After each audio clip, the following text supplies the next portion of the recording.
Hello, welcome to a lesson before writing, episode 20. We're getting up there. Ted Morrissey here with my co-hosts, Grant Tracey, and is one of the co-hosts. And for those of you who are viewing at home, this is Grant's most recent book that we published, Neon Kiss. But we do have the proof of a shoeshine kill, which I am slowly working my way through. My apologies to Grant about the slow process, but I do want to talk about that a little bit in terms of our podcast today and some things about proofreading, et cetera, et cetera. And then also here with Brady Harrison. This is Brady's most recent book that we've published, The Term Between, winner of the High Plains Book Award. And I'm ready to basically upload Brady's new book, A Journey to Al Ramel, to the printer. Got all the metadata, got the interior pages, still got to fine tune the cover, but working on that. My apologies to Brady as well for being kind of slow on that. And then I'll just mention my most recent book that's out is The Strophes of Job. Came out this past, I guess we're now in 2025, came out last year. So, just a super busy time for all of us, which is one of the reasons why we're recording this on a Sunday afternoon, which we've never done before. It's just really hard to find a time to coordinate. And I've been super busy about various things. Last November, I was invited and had the honor of in a 1 week period, I did a remote lecture to Islamabad, Pakistan, to their students and faculty. And then just a few days after that, I gave a keynote at a conference in Hue, Vietnam by remote. And then just a few days after that, I spoke with colleagues in Kabul and Tehran about trauma theory, which is kind of one of my scholarly interests. And so anyway, that was all very interesting, but very hectic right before the holidays. Well, my friends in Islamabad asked me about a month ago if I guess I was a hit, or at least I didn't stink it up too badly, because they asked me if I do another lecture this semester, and they wanted me to talk about popular fiction. So I spent about a month kind of nosing around, coming up with some things to say about that. And this past week, I delivered that lecture. I love talking to the folks in Islamabad. The only drawback is they like to do it mid-morning in Islamabad, which means midnight to 2 a.m. here in central Illinois. So it kind of disrupts my sleep schedule a little bit.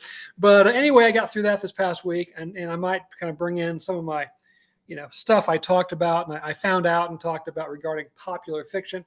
And then I'm supposed to leave in about 3 days for the Louisville conference, where I will be presenting a paper on my idol, William Gass, of course, and also reading some fiction.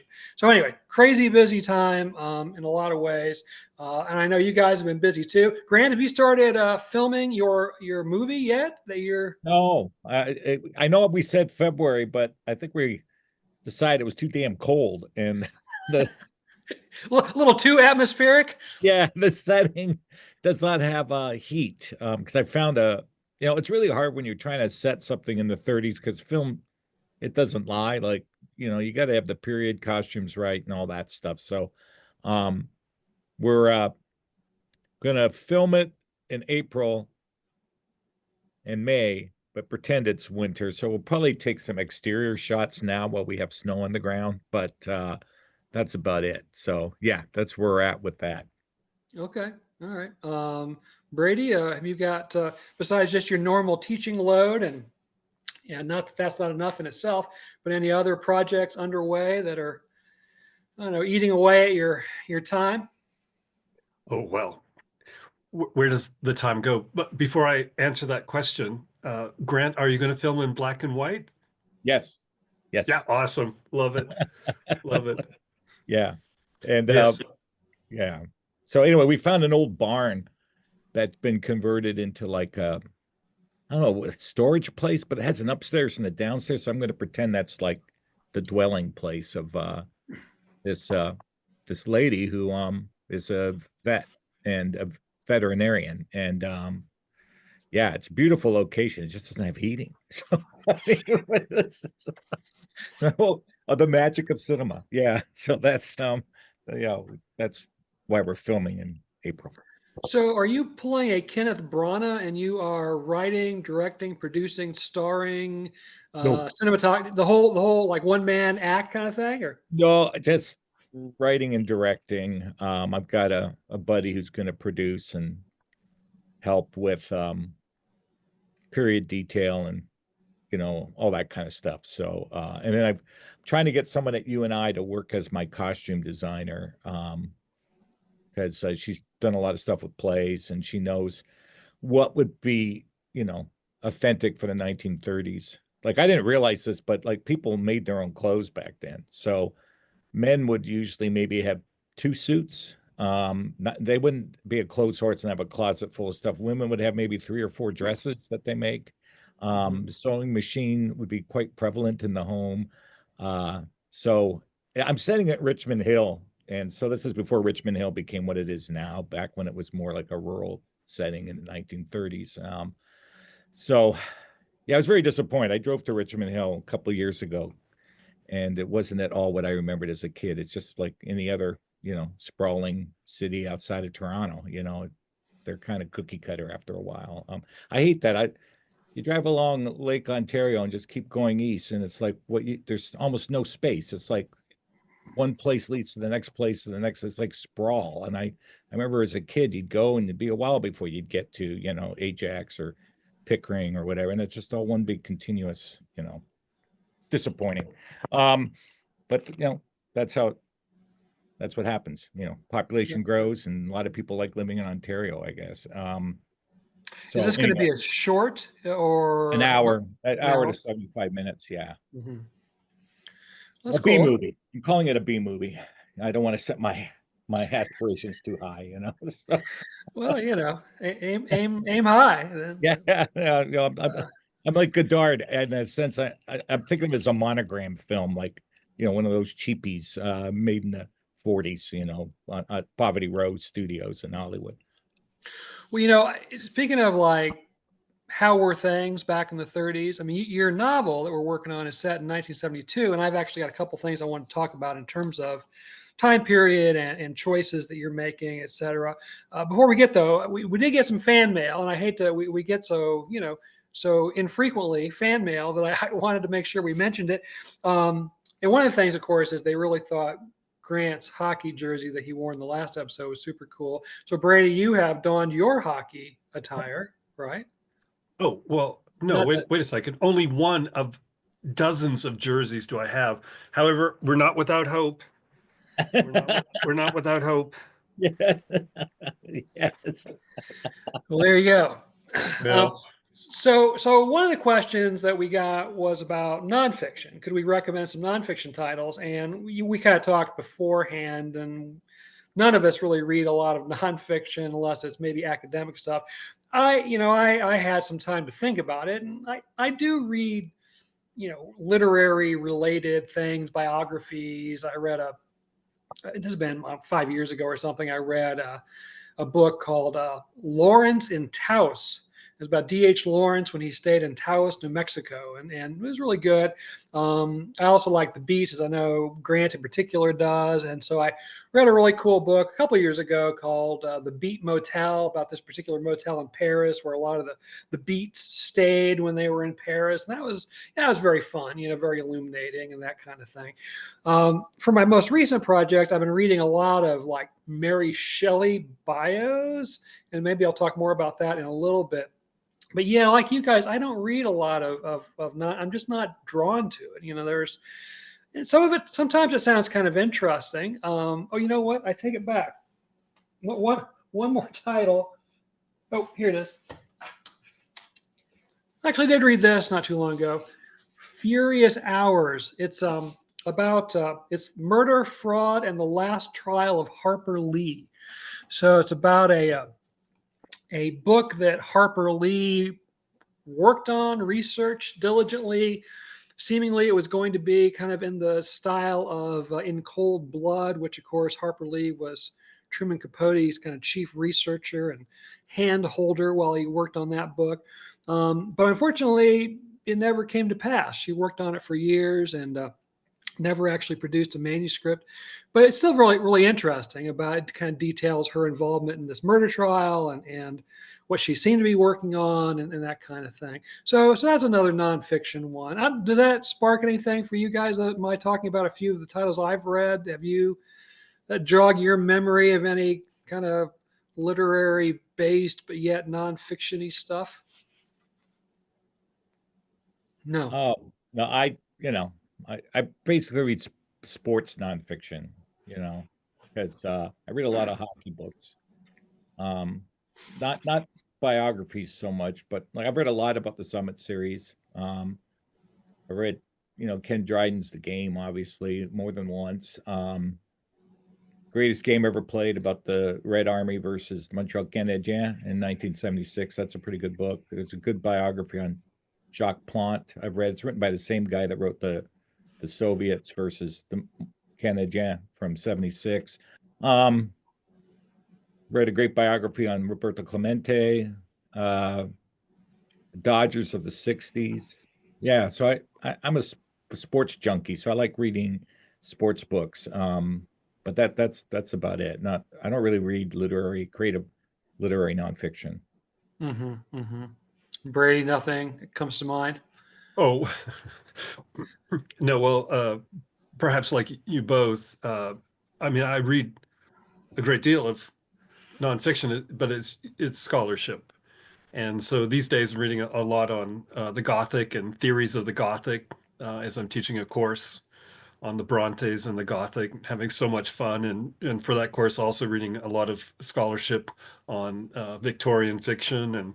But yeah, as a reader, I read widely in fiction and less so, but pretty steadily in poetry. But I've never really been a great reader of nonfiction, so I have no titles to offer. Yeah. Well, it occurs to me that I did read a couple of books, which are both available in paperback through the New York Times Book Review or whatever, whatever that press is, by a Russian author who wrote under the name of Teffi, Teffi, a female author, and wrote around the turn of the 20th century. And I actually read a couple of books by her. One was a collection of kind of journalistic pieces that she wrote about Rasputin and other other Russian figures that she knew personally, in the early part of the 20th century, et cetera. And then she ended up escaping Russia during the revolution and thinking that she would just be gone for a couple of weeks. And she ended up spending the rest of her life in Paris, like 25 more years. She never did go back to her home, but she wrote a memoir about it. And that was really fascinating. But again, very, very literary, in terms of the focus of it and so on.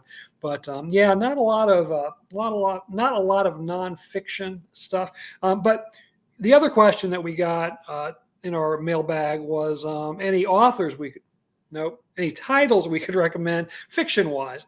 And I've already responded to the person, and I said not so much favorite books, but I have favorite authors. Obviously, William Gass. I've talked about Carlos Fuentes. I'm a big Nabokov fan in terms of fiction. Roberto Bolaño, I've been reading a lot the last couple of years. Shelley Jackson, the experimental writer, I really, really like. So, I could go on. J.M. Coetzee, the South African author. Joyce Carol Oates, of course. Even if you don't try, you end up reading some Joyce Carol Oates. But anyway, I have a lot of authors I really like, even though I don't necessarily have what I would say is my absolute favorite book. Oh, Joyce, of course. I read a lot of Joyce, Ulysses, and Finnegan's Wake, and on and on and on. But I don't know if the question were put to you guys in terms of either favorite titles or favorite authors. Obviously, the rest of our time here today could be spent rattling off authors that we love. But do you have 3 or 4 or 5 that kind of come to mind or off the top of your head? Grant, you're kind of nodding. Yeah, for sure. Well, obviously in the world of crime, Dash Hammett, Ray Chandler, Jim Thompson, would be the ones that would come to mind. Ed McBain, right away. But favorite books, literary books. I love George Sessions Perry's Hold Autumn in Your Hand. It's a great kind of rural Southern novel. Uh, that a friend of mine, Holly McGuire, turned me on to years ago. And I just think it's a amazing book. More Joy in Heaven by Morley Callahan, The Assistant by Bernard Malamud, The Great Gatsby by F. Scott Fitzgerald, A Tree Grows in Brooklyn by Betty Smith. Those are some enormous changes at the last minute by Grace Paley. Un-Americans by Molly Antipal, a great collection of short stories. All the Light We Cannot See by Anthony Doerr. So that's kind of a wide, Heart is Lonely Hunter by McCullough. I could go on, but I'm going to shut up because I could list 100 titles. But those are among some of my favorite books that I Sun Also Rises by Hemingway that I go back to and reread. So that's just a handful of titles. Okay. Brady, who are some of your top choices? Oh, well, I think I was born in the wrong century. Like something for me, something was in the air or in the water right around 1850. And I really like wild books. I like wild imaginations. I like books that push readers around and that look like novels but maybe aren't novels. And so among my favorites, I can always answer this question with my top two. After that, then any number of books are crowding in among the favorites. But number one is always Moby Dick. And number two, very close, is Wuthering Heights. And I think they have the sort of gothicness, they have complexity. The narration is interesting, in some ways peculiar. I like also kind of a wild book, Ellison's Invisible Man. Tristram Shandy. But then some of the classic modernist texts I also like. Like there's so many books by Virginia Woolf and The Sun Also Rises that Grant mentioned. And I read quite a bit of Canadian fiction. So the Deptford Trilogy by Robertson Davies comes to mind. The Double Hook by Sheila Watson. That book I've read 10 times at least, and every time it just blows off the top of my head. So yeah, there's a million titles, but I tend to like those sort of more complex, more daunting, wild kinds of books. Yeah. Well, yeah. A lot of the ones you're rattling off and going, oh yeah, I should have put that on my list too. But that mid 19th century. Yeah, I love that time period, that writing style. I've written a couple of books set in that kind of time period with first person narrators. And I found that I easily slip into that sort of florid 19th century style. It seems to be more in keeping with my natural sort of writing rhythm than the 20th century Hemingway inspired staccato kinds of sentences and so forth. I think one of the reasons that I really embraced William Gass when I discovered him was because of got an unhappy dog here. But anyway, because he wrote in a style that he called Baroque, and obviously he didn't invent that term, but very complex sentences, a lot of ornamentation in terms of style. And I just really enjoy that as well. Again, not necessarily what the average reader today is looking for, but I find myself being able to drift into that voice very, very easily. So, all right, well, thank you, fans, for the questions. Be sure to keep them coming. I wanted to mention Grant's book because I think it's an interesting issue that I want to bring up. At least I hope it is. Hopefully our listeners and viewers will.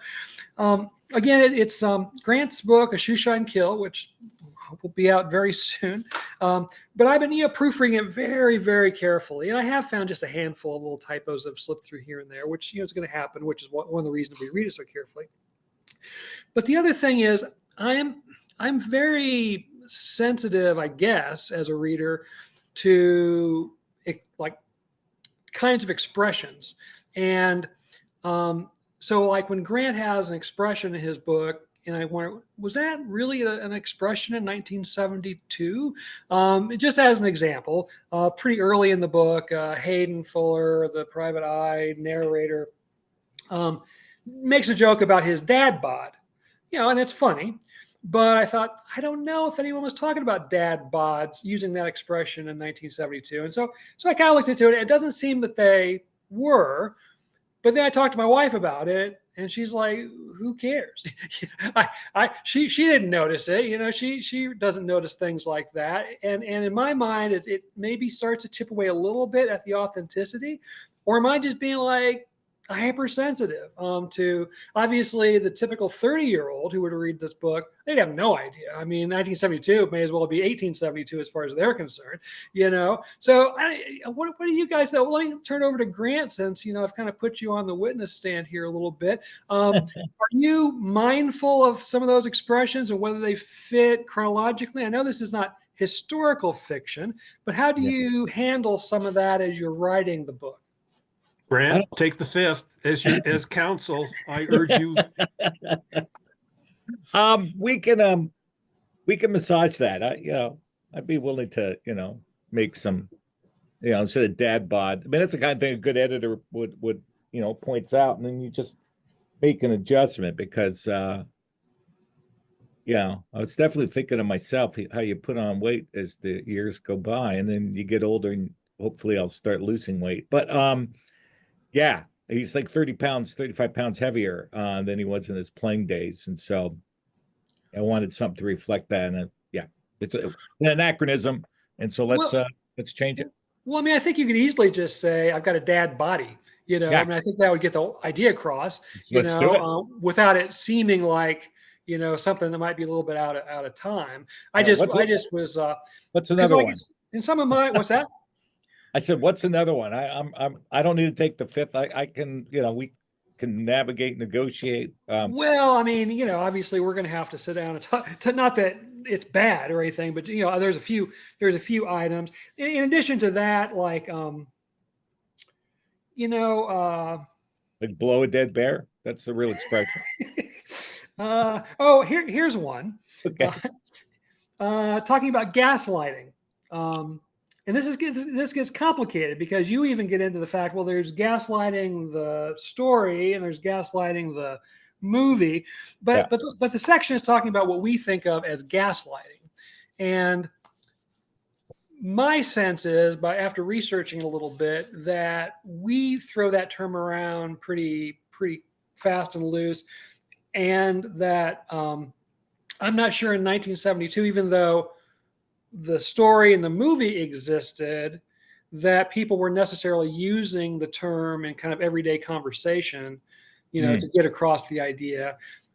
Again, part of that conversation, if I recall, this one person's privileging the British version over the American version because she's English, or her ancestry goes back to England, and so she likes the 40. I've seen both of them. So the Brit version came up first, and then you have the one with Charles Boyer. So yeah, I don't know about that. I mean, I don't know if because it's certainly that's what's going on in the film. Maybe they didn't, and so maybe they weren't using like the title of the film to describe a condition, but it's certainly that's the origin, or at least what I think of as the origin of the term coming from that. So I'd have to look at that and think about it. Yeah, it's a trick. I mean, I've got a note written next to it. It says first used as a verb in the 1950s, but obscure in usage until the 20-teens. Yeah. But still, I mean, so I'm not saying we absolutely have to cut that. It's just something to think about. And then another one that pops up is Stana talks about keeping it real. And that actually was a Black idiom. Yeah. And then whites kind of adopted it and adapted it to their own purposes in like the 70s and 80s. So, I mean, again, we're not 1972. So it's possible that could be, but it wasn't necessarily a common way for a white person in 1972 to talk. But she's a progressive reporter who, deals with social issues. Like she's like a social worker as a reporter. I mean, that's the kind she in one of the novels, she talked to an indigenous young woman. Mm-hmm. So she's extremely progressive in my mind. So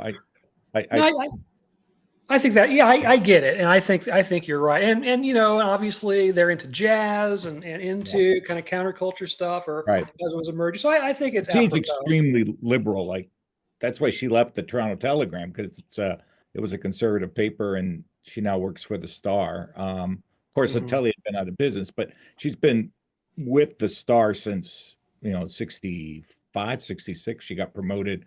She left the Telegram.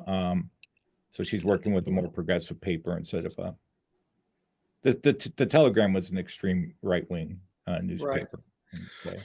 Well, I mean, I think this is where, I talk to my students a lot because, I know we've talked about this in other episodes. They often speak of the reader. I want to alternate this versus that to keep the reader's attention, or I don't want to slow down the reader, or I want the reader to react in this way. But it really, the reader is this mythical beast, and every reader is going to react somewhat differently to the text. And in fact, a given reader will act differently on Tuesday as opposed to Thursday.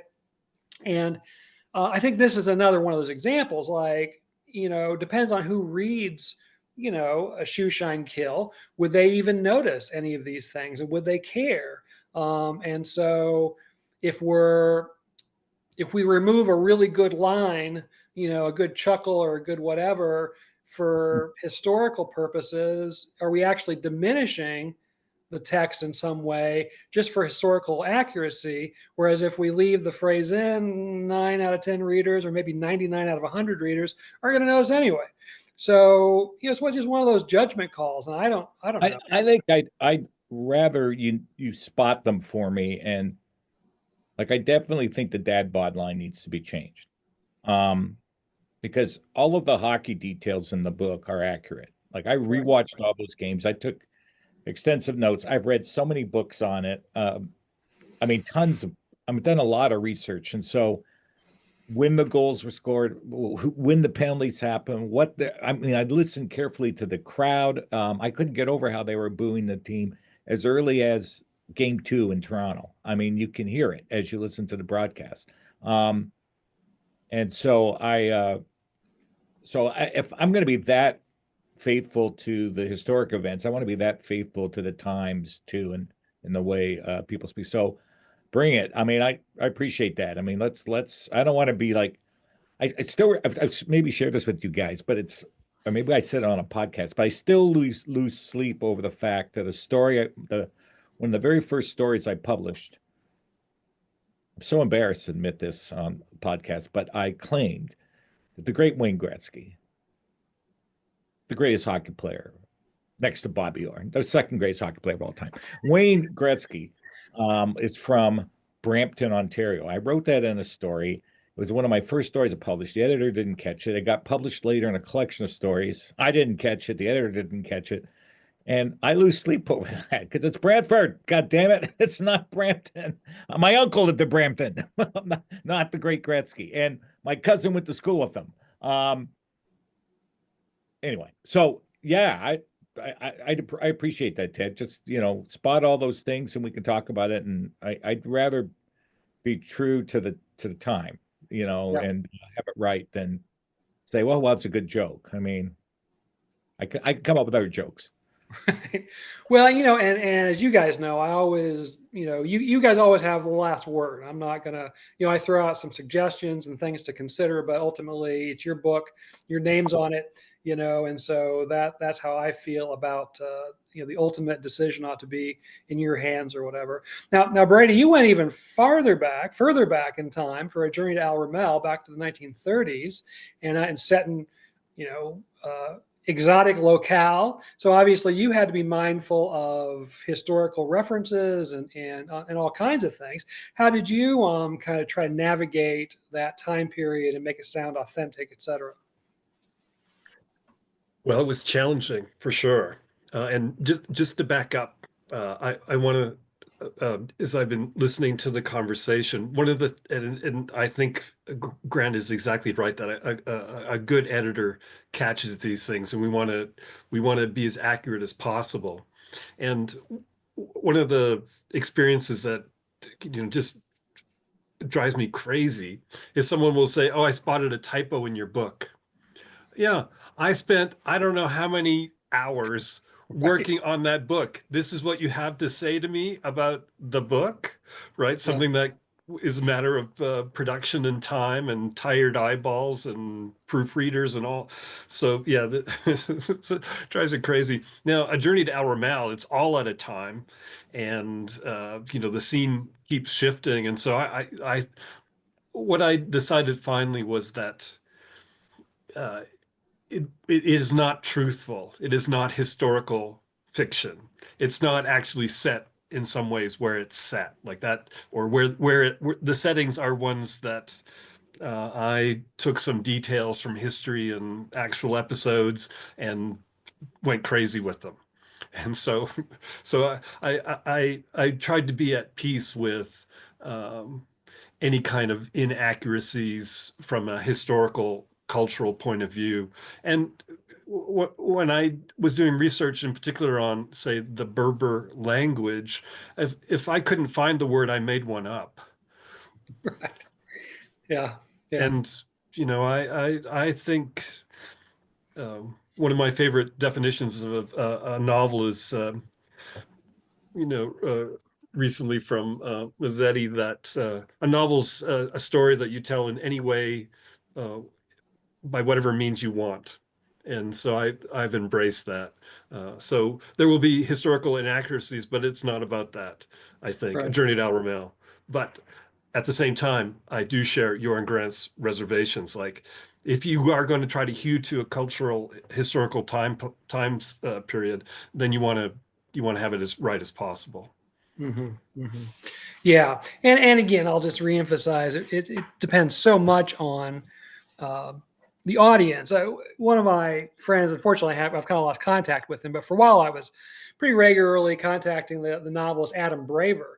And his first book was Mr. Lincoln's Wars, and it was a kind of a conceptual novel. All the pieces involved Abraham Lincoln in the Civil War somehow or another. And he did like copious research on like what was the technology at the time, what guns were different, armies using, and at a particular battle, what happened. And so he wrote this book, and I love the book. But he, for readings, he was invited by various like historical societies, to come and read his book or excerpts from his book, especially Civil War reenactment groups, etc. And he said it never failed when the Q&A came up. There was always somebody or two or three who would point out the inaccuracy. Well, they didn't have that particular kind of gun in 1863, not in Vicksburg, that kind of thing. No one else would notice something like that. But depending on your frame of reference, I mean, that becomes suddenly important to you or whatever. I think those gotcha moments, I mean, truly, and this maybe shows me to be a small and petty person, but those kind of moments really bother me. Like it is the focus on the wrong thing, I Yeah. think. A story, what are stories for? Right? It's to move you, it's to give you a sense of place, it's to give you a sense of character, of human psychology, whatever it is, to entertain you with action and mystery, right? And those kind of nitpicky details, I think, are um, they don't honor uh, the effort and the creativity always that goes into it. And anyway, maybe that's just me. Maybe you guys don't share my share No, my no, I my bitter totally share spirit. your opinion. I totally like you put all this work into it. Like I did a play for my church, and it got well received. But one person came up to me and goes, Grant, in the 1950s, I don't think they referred to an extra gig as a side hustle. And I was like, that's it. That's all you got to say to me. I put weeks into this, and okay, you got me. I'll get rid of side hustle. And I remember you saying that, Bray. It was probably the first time I heard it when we were in Albuquerque, and you were just talking about, at your university, your emphasis as a scholar, and the creative writing is seen as a side hustle. And I just remember thinking, I like that. And then I started seeing the term everywhere, once you get alerted to something. And then I put it in a play set in the 50s and I got called out. But yeah, I agree. There's so much the gotcha stuff just it's real. Now I would say in terms of craft, one of the things you could do to kind of muddy the waters a little bit. Let's say you have a piece set in the 1950s, like Walter Mosley does in his novel Red Death. Love those books. Rollins novel, great novel. But it's set in the 1990s. Like he's looking back from the 90s, and there's a clue in the novel to tell you have to be reading really carefully to catch it. But he keeps saying things like, well, back in that time, we refer to, but it also allows you to have kind of a slippage because the character doesn't always have to be in a 1950s mindset. He can be thinking 80s and 90s. And so if he has, well, maybe Side Hustle wasn't around, but help me out here. Think of something that would have been slang from, keeping it real or whatever it might be. That would work because the larger scope is the 90s looking back at the 50s, even though most of the time his consciousness is in the Red Scare era of the 50s. So it's a great book, by the way. If you haven't read it, it's one of my favorites. Terrific. Yeah, I love that series. Yeah, me too. Walter Mosley, you're talking about? Yeah. In fact, I got one short story where it's kind of revisionist around one of Mosley's books. It's been a long time since I wrote it, but at the time I was really struck by it, and so I worked a bunch of Mosley stuff into this particular short story, but which is in Delta of Cassiopeia, by the way. Any Walter Mosley fans, take a look. So speaking of historical and research and all that stuff, I almost kind of accidentally started this project, which I'm now totally into, but it happened like since our last episode, so I know I didn't even mention it. As you guys know, mainly I'm a novelist and that kind of thing, but, I like to write sonnets. That's about the only kind of poems I like to write are sonnets. And I wrote a bunch of them in like 2021 to 2022, something like that, in apostrophe to my father who had passed away. And then, but I haven't really written any since then. I've been just kind of itching, to do that. But yet I didn't feel like I wanted to write any more of those poems. So I don't know. I kind of thought about it for a couple of weeks and I thought, what, maybe I'd like to do something kind of literary based. And again, as you guys know, Mary Shelley has been a really big influence on my writing and my teaching. And so I thought, I'll write some sonnets to Mary Shelley. So I started writing these sonnets to Mary Shelley. And I thought, my original thought was, okay, I'm going to write 3 or 4 or 5. I'll take a week or so to knock out some sonnets, and then I'll get back to one of the 2 novels I'm working on, whichever one I feel like. Well, the process was so magnetic. I've now written like 22 Mary Shelley sonnets, because I get up in the morning and I have all these Mary Shelley books around me, either books about her or scholarship about her, but also just her writings, her diaries and letters, and I'll just kind of pick up a book at random and I'll just kind of read through it. It might be for 5 minutes, it might be for 20 minutes, until I come across something that kind of sparks an idea for a sonnet, and then I put the book away and get out my sonnet notebook and have at it, And so so I've now written like 22 sonnets. So now what I'm thinking is I'm going to write a whole book. And I have the title Mary W. Shelley, A Biography in Sonnets. And, I'm just enjoying the heck out of this. I posted on Facebook, and maybe Brady saw it. I feel a bit like Nero fiddling. Here I am totally engrossed in the 18 teens, reading about Mary Shelley and writing these poems to her while Rome burns down around us all, But yet I really feel like my brain's needed that. It's needed a couple of hours a day in Mary Shelley land. And writing those kind of sonnets and so forth. So, I've said before, I don't write flash, but all of my sonnets are really narrative. And so in a sense, they all tell kind of their own little story. So they're almost kind of like flash fiction pieces in a way. But anyway, I've just been enjoying that. And I don't know how many more I'll write, maybe 10 more, maybe 22 more. Maybe that's all I'll ever write for the rest of my life, are sonnets to Mary Shelley. But anyway, the thing I was going to ask about, like I said, when it started, it was going to be just like 3 or 4 or 5 poems, and then it evolved into this like whole project. And that is so typical of me. I always start these things thinking, it's going to be pretty simple. I'll knock it out in a couple of weeks. And then it just starts like blooming into all sorts of complexities. And suddenly I've got this whole other project. Do you guys run into that at all, where you start off with what are supposed to be simple ideas that you can do fairly quickly and fairly easily, but they just sort of take on a life of their own? Maybe Frankenstein monster-like or something. Grant, do you have that problem? Absolutely. Shoot Shine Kill was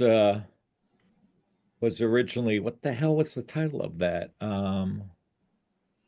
The Four on the Floor. Anyway, it was the short story I had published in the Groovy Gumshoes collection, and it was just sort of, and even as I was writing it, I thought, this is a novel, and I want to expand it. And so basically the novel is half of that story expanded, and then it's a brand new.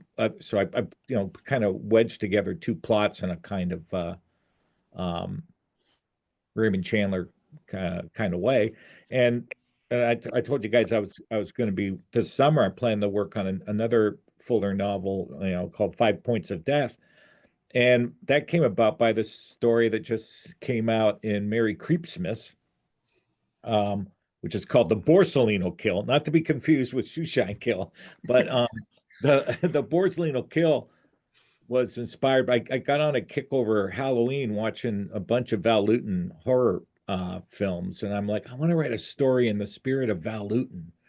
And I want to have satanic cults. And I want there to be something kind of supernatural or preternatural going on. And so I wrote that story as a Christmas story, and then it got picked up by Wicked Shadow Press. And then as I was writing it, I thought, God, there's so much more I can do with this. And that's the novel I'm going to write this summer. So basically it'll be Borsellino Kill blown up and 5 Points of Death. So 5 points being the pentagram, cultists running around. Yeah. So anyway, I've had that numerous times. Or this movie I'm going to shoot started off as a short play for church, then I expanded it into a one act that won the Marshalltown Community Theater one act contest, and then I expanded it into a full play, and now I'm making it into a movie. So there's a lot of ways in which stuff just keeps.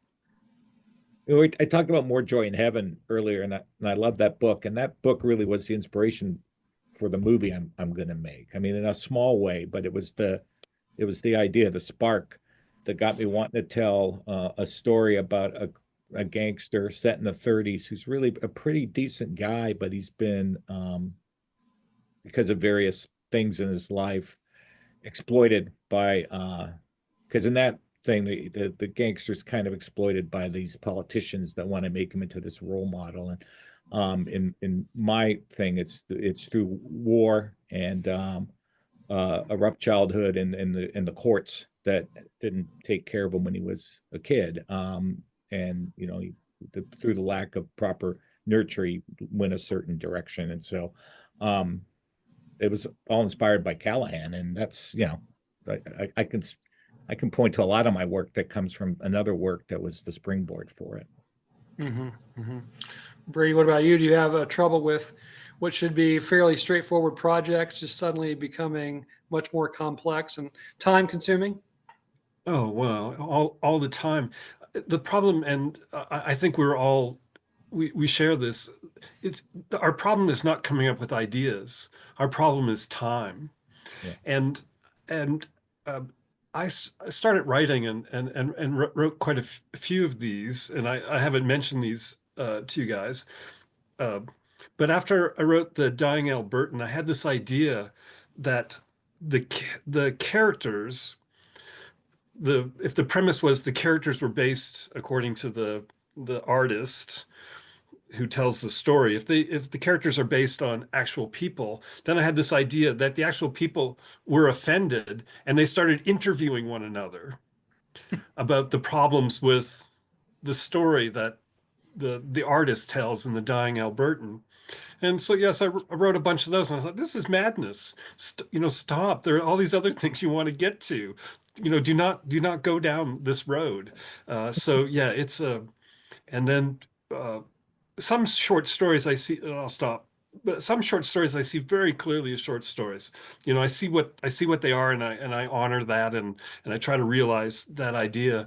And then other ones, they want more space.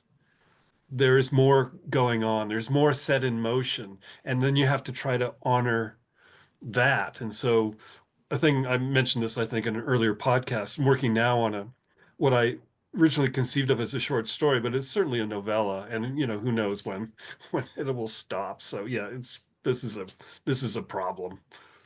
Well, and I've probably said this before, but one of the attractions of writing sonnets is because when I write my fiction, I'll just start writing, and I never know if it's going to be a 3,000 word short story or a 100,000 word novel. I mean, I literally have no idea, and invariably it just kind of keeps moving along. But when you sit down to write a sonnet, you know how long that poem is going to be. And oftentimes a lot of the process is compression. I've got all these ideas for the octave and the sestet, but it's compressing and cutting and just making it as hard as a diamond, as sharp as a diamond. And it's very it's a nice psychological place to be in, to know for sure, okay, when the thing is done. Now, maybe there's going to be tinkering and there's going to be rewording, etc. But you've got it. Whereas, I sit down and write for a morning in a prose, sort of setting. I don't know. I may be, 3 years from now, I may be working on the same project, and it's sort of a relief to know, okay, at 9:30 a.m., I'm going to be done with this sonnet. I'll be moving on with my life or whatever. So, hey, maybe we should talk about the featured story. I did have a bunch of stuff that emerged from my Islamabad lecture on popular fiction, which I do have at my blog, tedmorrissey.blog. But maybe next episode we can get into one or two of the concepts, which I kind of wanted to roll past you guys to get your point of view on some things I talked about in that lecture. But as our loyal podcast viewers and listeners know, every episode we have a feature story. And this episode, I'm pulling a story from Pembroke Magazine. And Pembroke Magazine is housed at the University of North Carolina, and it was started in 1969, so it has a long and venerable history. And in particular, we did read, and we're going to talk about actually it's the lead story in this particular issue, which is issue number 56. And it's called Lost Cat by Mark Brazaitis. And I'll just kind of begin by reading the first maybe couple of paragraphs, because they're both pretty short. And then, just the barest of synopsis, and then see what you all have to say about Mark Brazaitis's Lost Cat. And it begins. Snuggles has been missing for 24 hours when Leo decides to look for him in the neighborhood where his wife is living.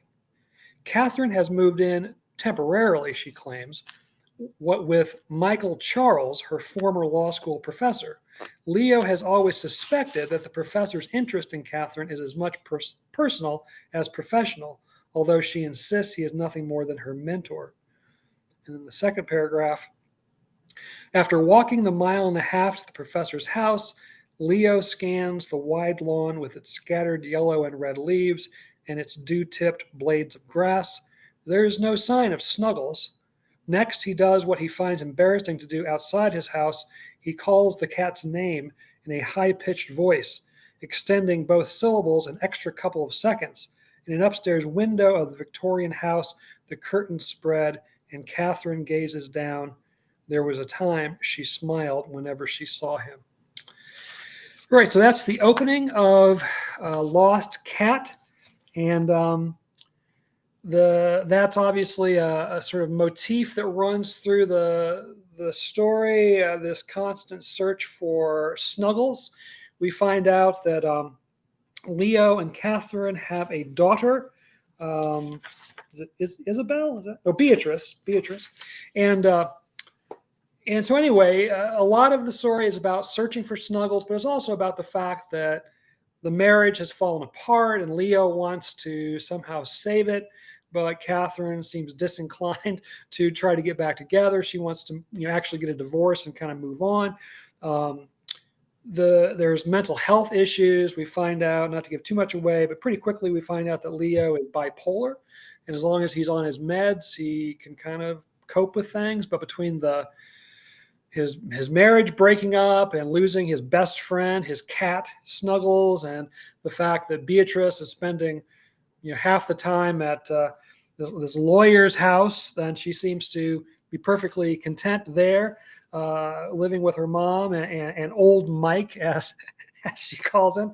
And then I'll also mention that even though this is a pretty sad story in many ways, it's also pretty funny. And there's a lot of really humorous things happening. But let me stop yammering here, and maybe Brady, I'll kick it back to you.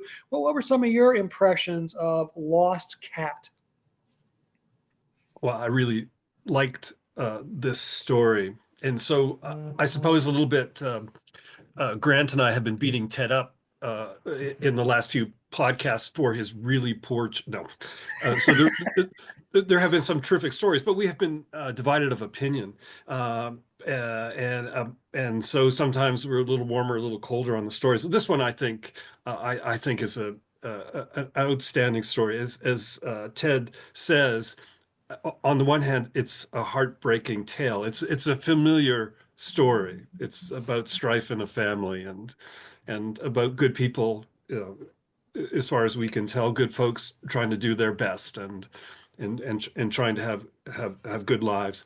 So it's a heartbreaker, and it has a cat, and I like cats. But it's also, as Ted said, very funny by times. And so this author, Brazaitis, has a very wonderful knack of mixing the very serious with lighter touches, and it works very well. And this story reads effortlessly, at least in my judgment or my experience. And I'll stop talking, pass it over to Grant here in a moment. But this is the kind of story I think that works so well, and it's the kind of response you want to have when you read read a short story. Like, I want to go out and get more of Mark's books right away, and this is a sure hand and a great story. Yeah, absolutely. It's one of my favorites we've done for the podcast. Might be my favorite. I don't know. I have to go back over some of the other ones we've read. But it's a master class on how to start a story. I mean, right from the beginning, we have an inciting incident. Snuggles has been missing for 24 hours. So we're in chaos. This isn't stasis. So we got a destabilizing condition right away. So I'm hooked. And then look at all the characters he mentions in that very first paragraph, setting up sort of a grid, if you will, for the story. And then in the second paragraph, there was a time she smiled whenever she saw him. So we know there's going to be this disconnect between the past and the present, his relationship with his soon to be, permanently ex. And what I love about the piece is it's not a first person story, but it has a lot of interiority. It would have been easy to do this in a Raymond Carver way, where the cat is the objective correlative for the wife, and so much emphasis is put on the cat because he misses the wife, but now he's lost the cat. I mean, it would all be minimalist and iceberg and all that stuff. But instead, there's so much interiors. There's so much. We get these flashbacks, memories, flashbacks, mind screens of certain events in his life when he stood on top of a table, was shouting various things, and they had these sort of incidents, manic episodes. Yeah, so we talked about this in other podcasts. One of the things I admire, I'd like loose strings. I don't want everything all, and I sometimes feel like some of these writers coming out of these MFA programs feel like everything's got to connect like a jigsaw puzzle. And I want to finish a 500-piece puzzle. I never do jigsaw puzzles, by the way. They fucking bore me. But let's say I did. Language. I do a 500 As your lawyer, as counsel, I advise against this language. And there's 2 pieces missing. And and I remember my mom freaking out. She did a Jacques Cousteau one when I was a little kid, and Jacques Cousteau was big back in the 60s. And a couple pieces were missing. She's 1,000-piece puzzle. She's all spread out on a table. But in this, I don't know what this guy Mike. I mean, I don't know what's really going on there. I don't know if the daughter at the end of the story having this replacement pet, how she's going to respond now to Snuggles, like is she going to forget about Snuggles? Is she moving on from Snuggles? Is Snuggles still going to be a point of contact with her? I don't know. And I love that about the piece. I love how and I don't want to give away the ending, but it's got a precipice ending, which I love the technique of ending with a kind of freeze frame and not knowing what's going to happen next. And it's really, I just love the story. Well, right. And as you mentioned, the last couple of stories I shared with you guys, you weren't as in love with them as you certainly are with this story. And you've kind of already explained it, Grant, but another way of thinking about it, and I know this is your word that you like to use, is it's overdetermined, that you felt like in the last couple of stories, as good as they were and as well written as they were, that the story kind of gave you a neon blinker where it was headed. So when you got there, it wasn't a particularly satisfying ending. And we had talked a little bit kind of after I turned off the recording last time, and I was talking about that Chekhovian sort of idea, that Chekhov idea, that if you mention a gun on the first page, somebody better get shot with that gun by the end of the story.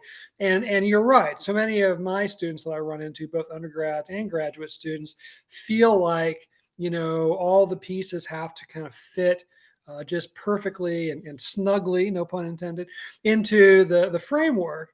And right now I'm actually finishing up one of my favorite classes to teach in experimental writing. And we are reading stories that have nothing but loose ends. I mean, and one of the reasons I wanted to teach that class, and I suggested that class several years ago, and I've taught it many times, is because I do think a lot of students really have blinkers on in terms of what fiction can be.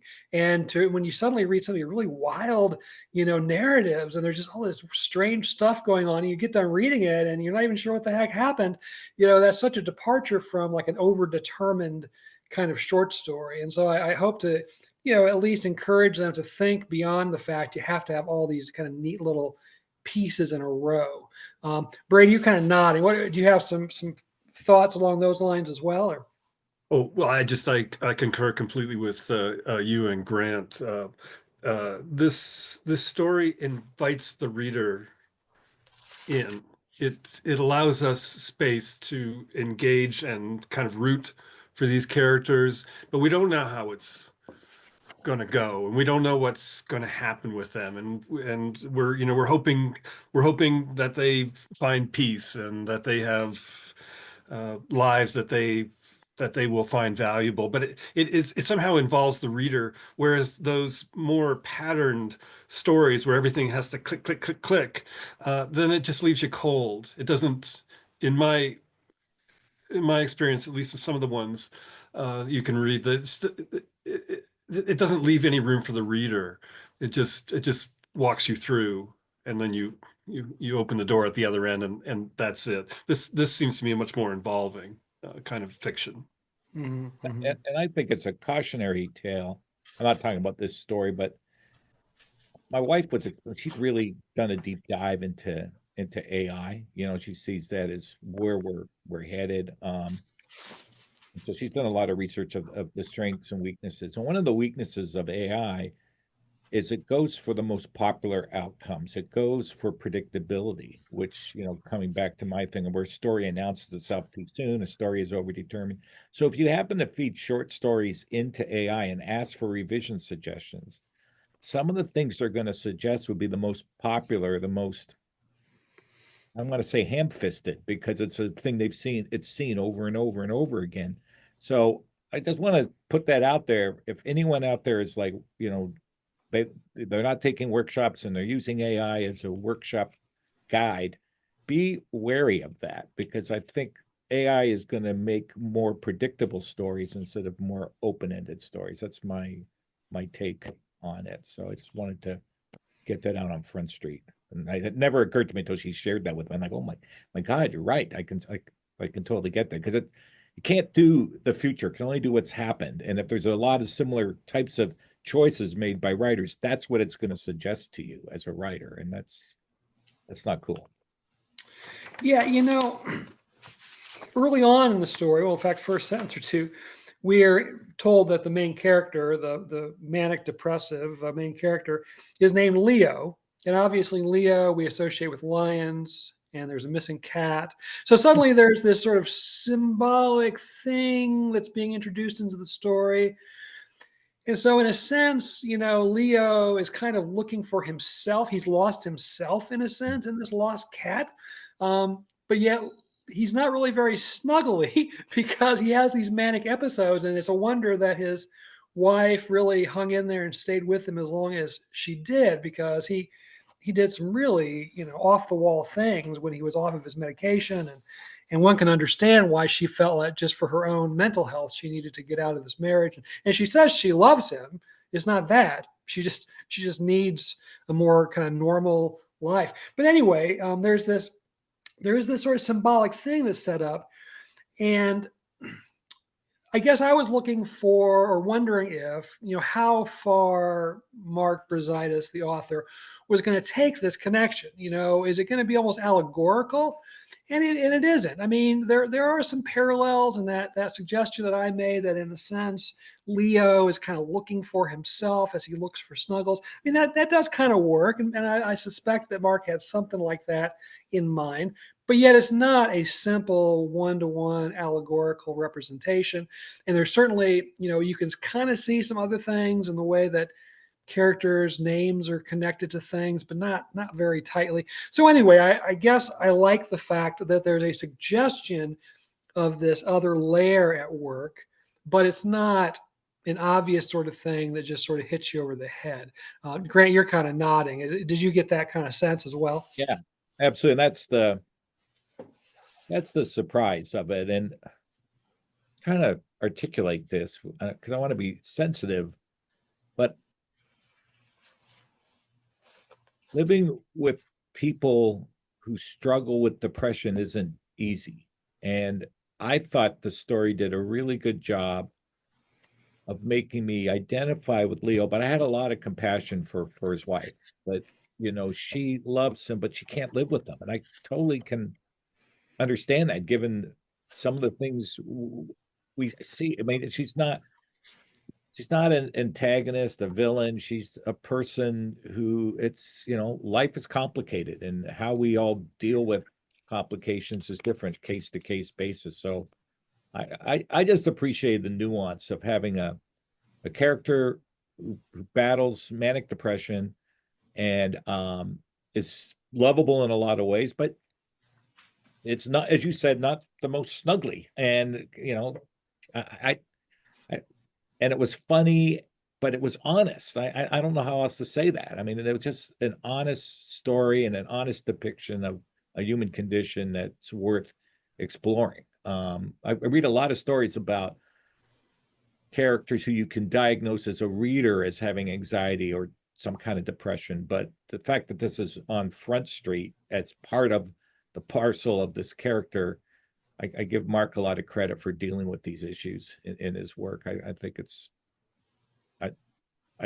needed stories to be told.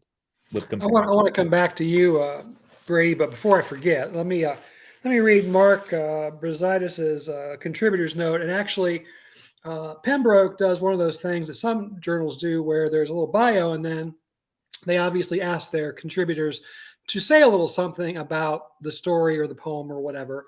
And so Mark has added a little paragraph. We do that at 12 Winters Journal. We invite our authors to do a commentary, we call it, and put it on our miscellany page.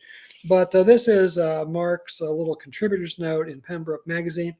He's the author of 8 books, including The River of Lost Voices, Stories from Guatemala, winner of the 1998 Iowa Short Fiction Award, and The Incurables stories, winner of the 2012 Richard Sullivan Prize and the 2013 Devil's Kitchen Reading Award in prose.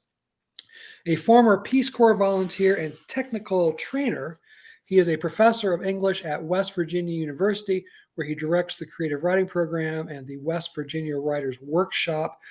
He has a website, markbrazaitis.com, lots of videos online in terms of his readings and being interviewed by various folks. So he's kind of all over the internet. So if you want to find out more, you can. But this is what he had to say about Lost Cat. About his short story, Lost Cat, Mark writes, a review in the Times literary supplement of my collection, The Incurables, whose protagonists suffer from a variety of mental illnesses, was titled Tragic Laughter. And the reviewer noted that, quote, even the most agonizing stories in the book are funny, end quote. Mental illness and humor may seem incompatible, but in my fiction, I found them to be complementary, with humor serving as accent walls to my stories. Dark interiors, though I doubt I would have felt comfortable evoking the comedic in addition to the painful and poignant. In Lost Cat, if I'd had no personal experience with mental anguish. So kind of turned his own struggles perhaps into his fiction, but I like that idea of seeing the comic and the darkness as complementary, not contradictory features. I know, Brady, do you have any thoughts on any of that regarding the story or what he has to say about the story?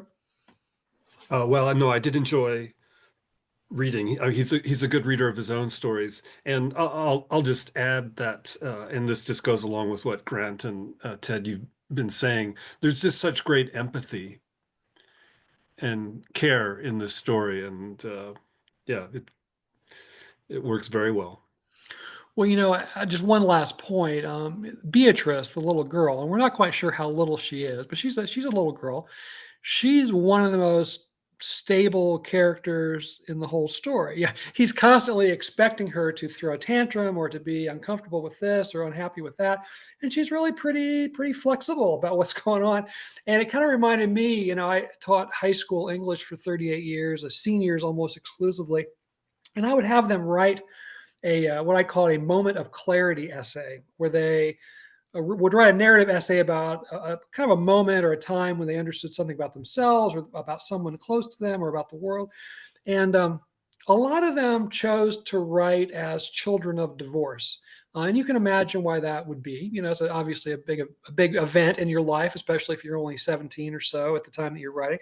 But I always thought it was interesting that, except for I think maybe one exception over the years, practically everybody who wrote about their own experiences with being a child of divorce wrote the same kind of narrative. They thought it was the worst thing that could ever happen to you when their parents told them that they were splitting up and they were getting a divorce, and they were devastated. But now, just a few years later, looking back, they realize how much happier everyone is and how much calmer their homes are, and they really like their new step parents, and they're glad both mom and dad are happy now. And so it really always made me feel pretty good to think that they went from being devastated, but in retrospect they could see that it really was the right thing to do for all concerned. And we kind of get the sense, I think, here that Beatrice is already sort of inherently maybe getting that idea, even though she's still very young. Mhm. Yeah, you're kind of nodding, Brady. Did you have that kind of sense as well, or? Oh no, I just like that. I like that reading. I like the way that you've framed that and explained it very well. So yeah, I'm nodding in appreciation. Okay. Grant, any final thoughts on the story or just in general? Well, I was going to say more about myself here. When I was a first year student at Trent when my parents went Splitsville, and I remember, and I'm not making this up. I remember at the time I was 19, thinking they should have gone Splitsville when I was 9. I mean, it was just it was a nightmare. And so for me, it's about time. I did not have any lofty romantic ideas, or like I didn't want Parent Trap or any of that kind of crap. But yeah, it's just such a lights out great story. I mean, I gotta admit, I was envious when I read it, not as a writer, but as an editor. Like, I'm struggling right now through you know, the big pile of manuscripts I have to read for North American Review. And I'm teaching the practicum with Jeremy Schraffenberger. And so I'm assigning every week, so many stories to read because I've curated them and I've narrowed them down to 3. But out of all the stuff I've been curating and asking the students to weigh in on, and we're going to vote, I haven't read a story yet that's up to the standards of this one. And I wish, I don't know, I'm just a little disappointed that I would like to have these kind of stories in my magazine, is what I'm saying. Mm-hmm. Well, I'm sure you can find Mark's contact information. So I'm sure he's got other stuff lying around. Oh, send it to me, Mark. I love it. Yeah. Yeah. So anyway. No, that's great. I think we probably want to wrap this up for our viewers and listeners and so forth. But let me do one last time around the horn to see if there's any kind of overarching final thoughts. Brady, any summations from today's discussion?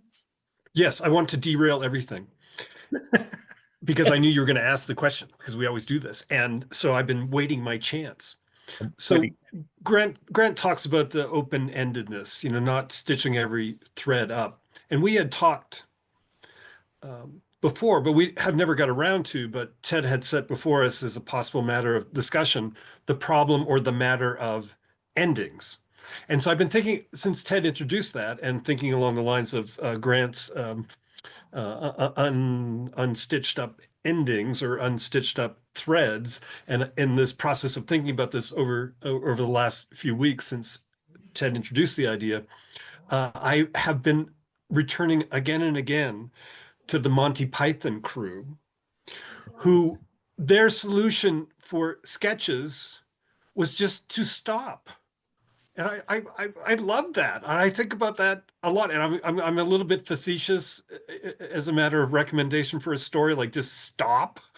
But also I'm not facetious. Like maybe it's worth considering just stopping.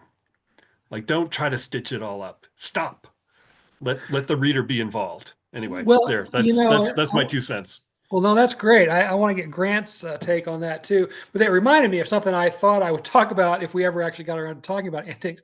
Was I haven't taught a lot of workshop. I took obviously workshop for my own degrees, and I have taught some workshop.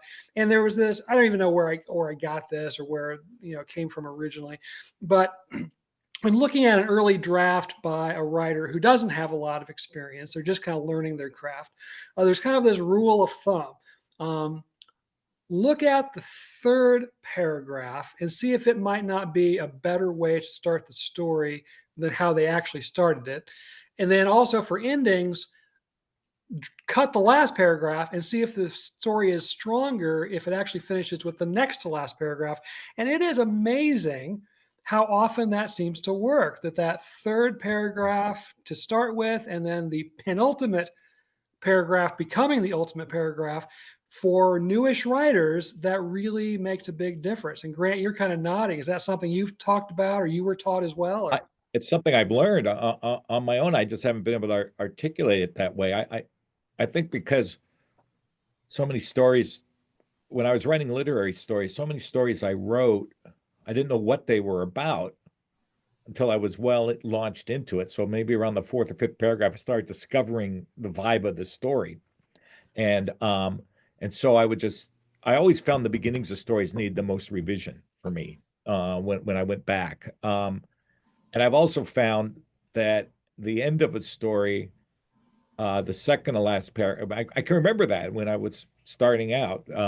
Now because I've written so many stories, I don't have that same degree of difficulty as I did when I started. But I think that's really good advice. And I think, with respect to what Brady's saying, and I know he's being facetious, but there is something to be said about what he's saying.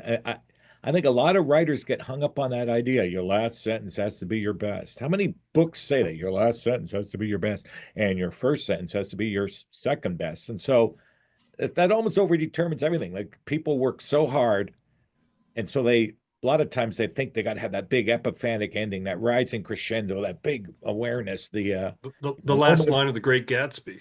Yeah, yeah. Well, my Stop God, trying for that. You're not I know. Fitzgerald, all you know. Yeah, that's a great ending, but like it's yeah, I know, and the green and the ceaselessly into the past, born and blah blah blah. That's amazing, but don't try for the mic drop. Don't put that much pressure on yourself because you overreach, and then it becomes over. It's like you feel you got to pull everything together. It's like the gun, like you were saying, Ted. I thought that was a great metaphor. Chekhov's fucked up. Pardon me, has messed with a lot of people, and so sorry, I'm still upset about Canada losing yesterday. Yeah, so Chekhov's messed with a lot of people. A lot of people feel they got to get that oh, I set this up, I got to deliver on it. No, maybe that's a ball you just keep up in the air and you don't stop juggling. That one stays in the air forever. That's fine. Move on. So I'm a big Well, fan of loose strings, as you know, and I think there's too much pressure put on writers to close, always be closing, and they feel they gotta boom, drop that mic, and it's okay to. that first lecture I gave to the students in Islamabad last November, part of it, they had also read one of my short stories online and they had a bunch of questions about it. And from their questions, obviously, they thought everything in that story was like carefully thought out and mapped out and it has some connection to everything else going on. And a lot of times, like, I don't know. I just thought it was kind of cool. Like, and they were pointing out stuff. Well, yeah, that does kind of work.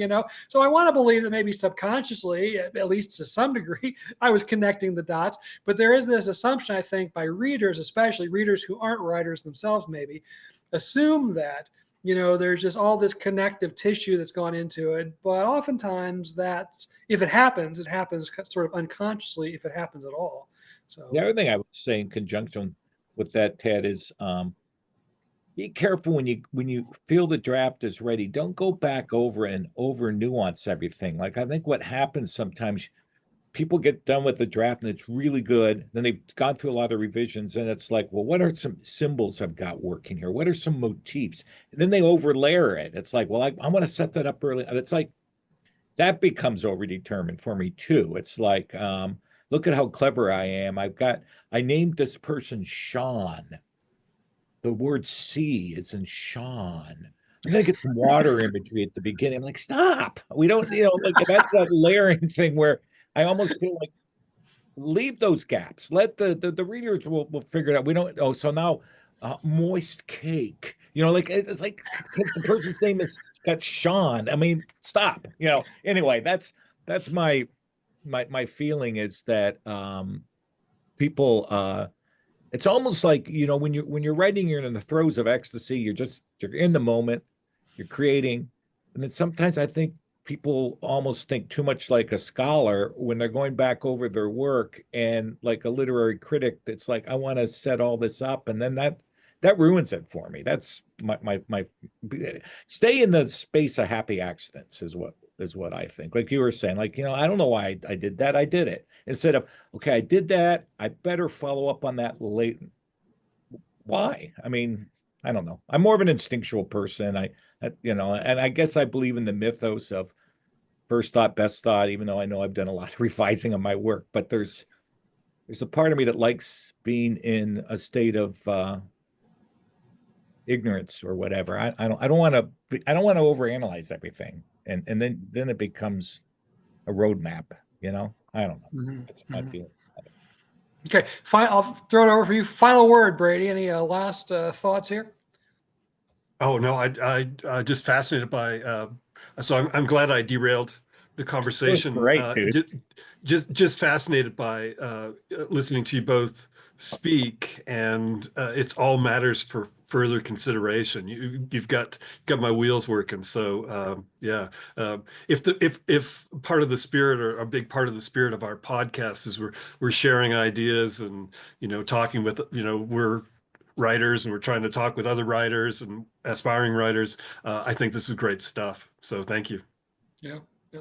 All right. Well, thank you guys. As you know, I'll be in touch. I promise regarding your various books and so forth. And I appreciate our listeners and viewers. And all things willing, we'll be back together in about a month for our next podcast episode. So I'm going to hit stop recording.